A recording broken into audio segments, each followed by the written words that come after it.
তারেক রহমানের দেশে আসার ব্যাপারে কোনো আইনগত বাধা নেই, আর যদি কোনো বাধা থেকেও থাকে সেক্ষেত্রে অবশ্যই সর্বোচ্চ সহযোগিতা করা হবে বলে জানিয়েছেন আইন উপদেষ্টা ডক্টর আসিফ নজরুল। দুপুরে সচিবালয়ে আইন উপদেষ্টা বলেছেন, তারেক রহমানের নিরাপত্তার ব্যাপারে সর্বোচ্চ সহযোগিতা করা হবে। উনি উপযুক্ত সময় দেশে আসবেন বলেও বিশ্বাস করেন আইন উপদেষ্টা। আরও বলেন, উনি কেন আসছেন না এ বিষয়ে প্রশ্ন তোলা রুচিকর নয়। এটি মা ছেলের সম্পর্ক, তারাই সবচেয়ে ভালো বোঝেন কখন আসতে হবে, ঠিক কখন কোন পদক্ষেপ নিতে হবে।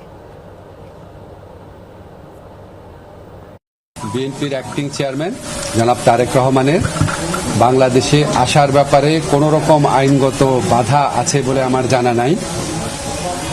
আর যদি কোনো বাধা থেকেও থাকে অবশ্যই আমরা ওনাকে সর্বোচ্চ সহযোগিতা করব। ওনার নিরাপত্তার ব্যাপারে আমরা সর্বোচ্চ সহযোগিতা করব। আর আমার মনে হয় যে আমি নিজে বিশ্বাস করি কোনটা উপযুক্ত সময় এটা সবচেয়ে ভালোভাবে নির্ধারণের ক্ষমতা ওনার রয়েছে। উনি যেটা উপযুক্ত সময় সেই সময় দেশে আসবেন বলে আমি বিশ্বাস করি।